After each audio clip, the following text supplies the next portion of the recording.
I'm Ark, and this piece is called I Get Nervous. I get nervous when I get pulled over for a minor traffic offense because I'm scared that it won't just be a stop and fine, but a stop and frisk or a stop and shoot. I know my father told me what to do and what not to do in that situation, but still, I get nervous because of how they might see me. But I get nervous when I'm walking up MLK Boulevard because Chris Rock said that there's a difference between black people and niggas, that I should be cautious and watch for niggas from a distance, but from a distance, I can't tell the difference. So when I listen to that line of logic, we all fit the description, so what now? I get nervous because of how we sometimes see ourselves. But I get nervous when my buddy invites me to a bonfire because beer and banjos and hanging at bonfires in the woods is associated with men who master hatred and desperation and smiles and hoods. And in spite of my experience, my genetic memory and history says places like that have never been good for me, especially after dark. I get nervous because of how I perceive the culture. But I get nervous when my friend invites me to a fish fry or a cookout in the same neighborhood where I hear about frequent shootouts and was told to look out for men who mask their hatred and desperation in scarves and hoods. In spite of my resemblance, my unfamiliarity says places like that have never been good for me, especially after dark. I get nervous because of how I perceive the culture. I don't want to be nervous. I don't want to be nervous in a neighborhood with my brothers whenever another walks up wearing a different color because really, we all just came to be. Just have a good time. And I don't want to be nervous when I'm celebrating with a buddy in the middle of nature because it's ingrained in me that hatred is just a part of his nature because really, we just came to be. Just have a good time. And I don't want to be nervous on MLK when a group of men, all this the media portrays then, and I can say then to Mr. Rock, I guess it was the media we should have been looking out for all along. Because those men are watching me as they're walking, thinking the same thing. And I don't want to be nervous when I barely miss a traffic light, my rear view gets filled with flashing lights and they get out of the car with their hands on their holsters in clear view and walk up to my car as they're scared to do because they see black and I'm scared too because I see blue and I know one wrong move could send me to the morgue or the ICU and I roll down my window and I say, I'm just trying to make it home. He looks at me and sighs and replies, you know what? Me too. And in that instant, for just a moment, we're just human. And we're not so nervous.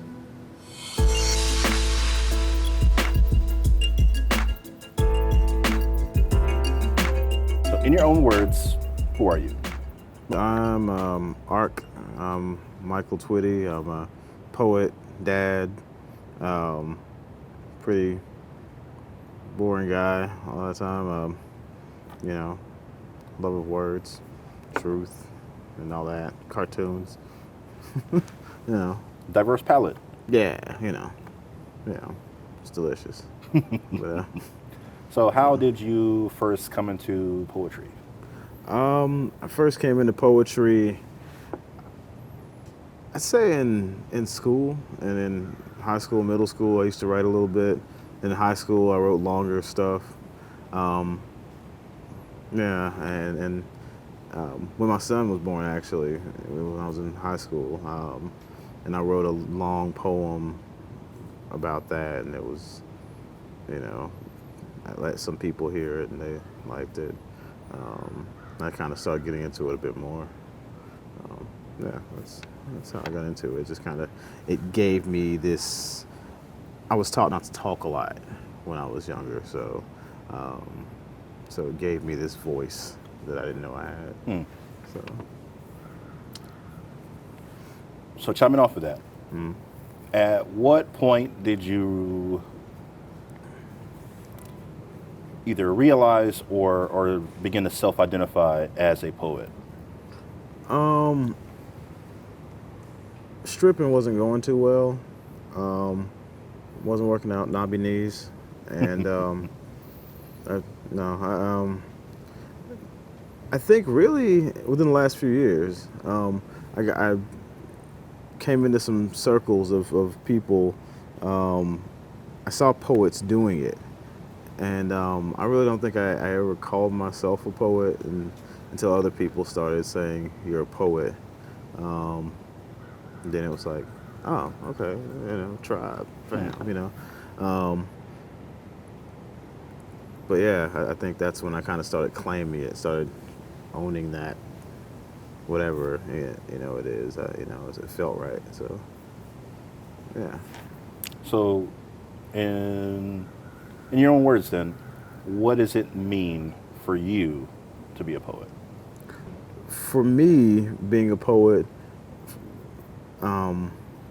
it's different for everybody, but I think for me, it's being able to tell the truth in this really high definition way. You can write a poem about something, put beautiful language to something, and it makes just this high definition picture of whatever is there. It's like a photographer, being able to take this totally ordinary scene. And a friend of mine, Brittany Bridgeford, she had this beautiful phrase I love called, what she said, making the mundane majestic. So for me, it's that ability to kind of describe these intangible, indescribable things, but also to describe the really ordinary, just to say something that resonates. It's like, so to me, it's kind of finding that music in language. That's, yeah. So tell me a little bit about your upbringing. My upbringing, mostly in Hickson. Moved from Huntsville, Alabama. That's where I was born at. Moved here when I was about 7 or 8. Lived in Hickson, in a quiet suburb. It's kind of the kind of weird. It's very introverted. Just read a lot. I wouldn't read nonfiction books for the longest. I used to just read fantasy and sci-fi. That was it. So I used to say I don't have any useful information. But yeah, I was introverted. Raised my mom and dad, just me and one younger brother. Yeah, and I guess whatever the humdrum is that comes with that. I think it's the comedian Kyle Kinane. You ever heard of Kyle Kinane? He's got this joke about the suburban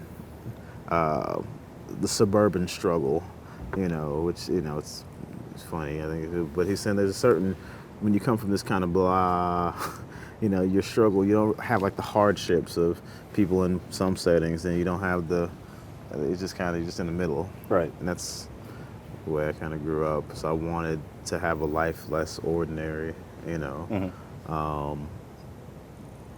that's, yeah, so I kind of came up, had a kid pretty early. And that defined my young adulthood and adulthood. It's just raising a kid, just single dad for a while. And but yeah, upbringing wise, that's really it. My dad worked 9 to 5 at plant. So I used to get told to shut up a lot. so I tend to not talk, and I speak better when I'm writing. Yeah, that's really it. It's just kind of back in the woods in this little cul-de-sac, quiet, and yeah. So how much of that experience growing up, suburbs, having to remain quiet, having a child at a younger age, how much of that colors the work that you do now? All of it. I was, it's relevant. So I'll say like I was kind of the token black guy in most of my classes or my friends' circle, my friend circles in my neighborhood. So there was a lot of different things that kind of colored a lot of the work I do as far as cultural identity and establishing this connection, you know, with black culture, with kind of mainstream culture even, because I used to kind of be a comic book chess guy, and still don't really pay attention to what's going on. And Right. but I grew up romantic. My dad is a really romantic guy. Him and my mom been married for almost 40 years, and he still does little stuff like writes notes on the bathroom mirror. So seeing that kind of thing, I was romantic. I like writing love poems. I like writing any kind of poem, but love poems, it seems to be when I feel the most, which I think a lot of people are like that. But so all those experiences, as far as my kids, things that I feel the deepest about, that's what my work is about. It's just kind of telling my truths, and hopefully it resonates with other people, and their experiences. So, Okay. yeah. So chiming off of truth, what's it like to be a poet in 2018?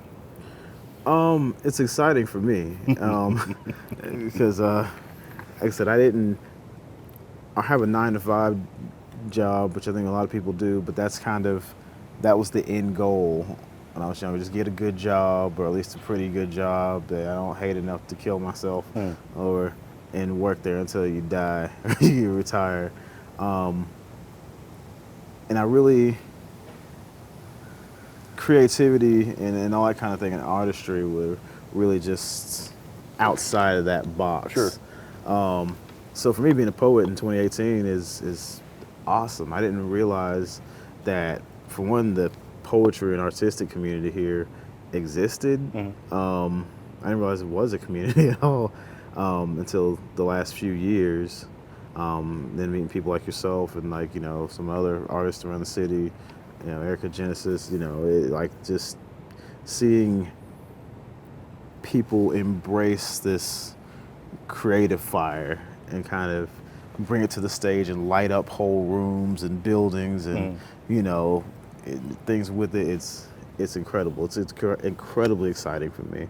I tried to rap for a little while, a couple of years back, and that was interesting, getting on the stage, and because it's the same, just finding words and putting them together. Yeah, it was just exciting to see people respond, but it was exciting for me to be able to get things out, to be able to say things and not really care if they resonated or not, but it still feels good when they resonate with people. I feel like it's growing. I wasn't like I said, super enmeshed in it before, but even in the few short years that I've been, kind of, doing whatever I do, I've seen it grow in popularity. More people seem to be talking about it. I don't know if it's just because I'm around more people that were already into it, Right. but more people seem to talk about it. More people, poetry it's not seen as something this stuffy, people quoting, Victorian era shit anymore, Right. But it's pretty awesome. Even in mainstream, in the rap, it's like you hear poetry in albums, on rap albums, and different types of music.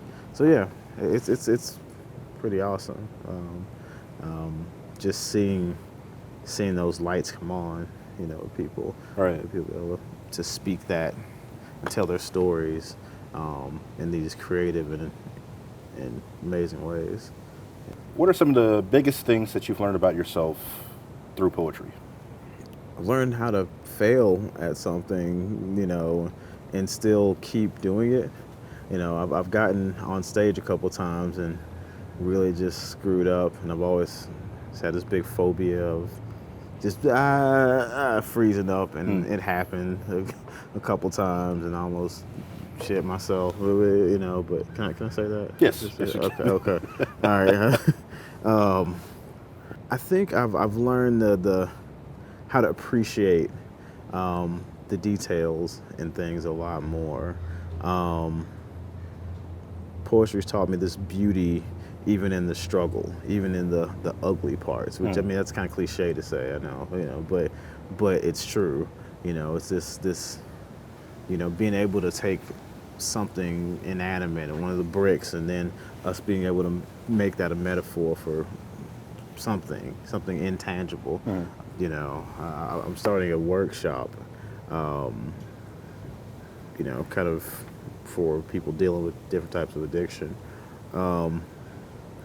And that ability to kind of take these intangible feelings, this smoke, of emotions that we feel, and shame and disappointment, all the stuff that makes us angry, all this stuff, and or the things that make us vulnerable, to take that and make it solid that's one of the most important things I've learned, and how to use those solid things to build bridges with people. I've learned that I'm more vulnerable at times than I thought I was.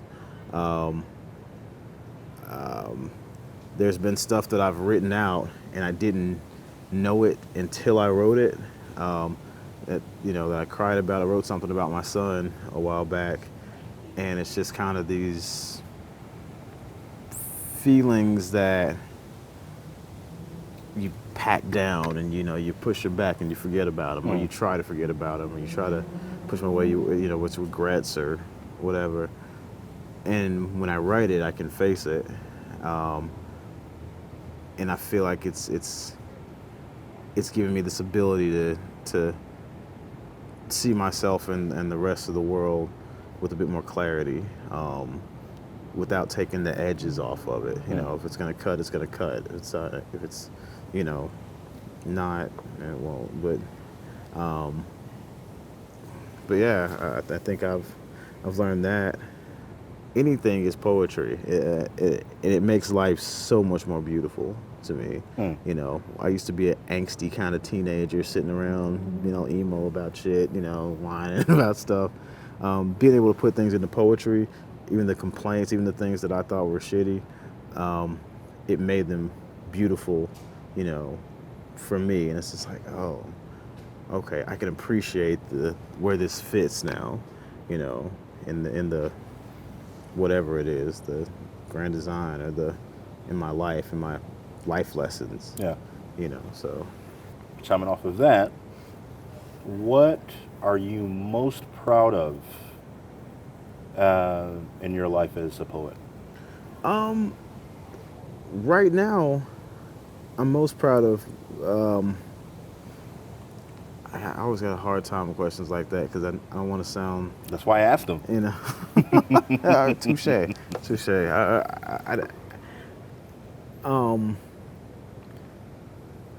I'm proud of as far as I go. I feel like I have developed in a facility with words. I feel like I can call myself a wordsmith, and that's my instrument, and I can say that without being arrogant or egotistical about it, and that's in part because of all the wordsmiths and the gifted people, all the gurus that I've had the chance to come in contact with. So I'm really proud of my ability to learn. That's been the biggest thing, I think, and the ability to go a little bit beyond what I thought my boundaries were. Right now, the biggest thing I've had on my radar is a play. Been working on for a while, but getting back into it. I'm working on a poetic play, and I think it's gonna be pretty awesome. Called Eve, but yeah, I think the thing I'm most proud of right now is being able to take it and keep running with it. I was pretty bad about just quitting things for a while. It's kind of been the story of my life. It's just do something, then I quit, and that hasn't happened with yet. I've had some droughts, some dry spells, Right. but the water always comes back on, and it's just like, all right, when I hit something dry, usually it's kind of what you were saying earlier. We were talking, taking time to digest that food. I've to kind of get out of that, and then there's more there. You can process it and write some more. But yeah, so I'm proud of my ability to learn and to kind of appreciate the world around me and say things in a way that people apparently get it. Some people resonate with it, and that makes me happy. So it's good when it shakes out that way. yeah, it's it's nice. It's nice. Yeah, I didn't have my voice at first, so I'm really proud of having found it, or at least having found a piece of it. Because when I say I didn't talk to people, like as an introverted, I'm still pretty awkward when I'm talking to people, but it was times a million. Like you'd say, "Hey, how's it going, man?" I'm like, "Oh," and that was, and that was it. So finding that voice has really been probably one of the biggest things for me. Having something I can say, "Oh, I can communicate this well." Right. Other than that, man, yeah, just really being really honored to be around the people that I've been lucky enough to meet and be around. I had no idea that this creativity and like all these minds were out here, man. It's wild. Right. We just go into the cubicle every day and getting off and then going back the next day. That's your whole life. And you don't even think about, no, there's people out here creating shit. Right. There's people out here doing things that, all the stuff that you watch on TV or that, beyond. Yeah. They're doing that, It's not Hollywood or it's in Chattanooga. That's like right here. Sure. So, it's been really cool to be able to be in close proximity to y'all and just seeing it. It's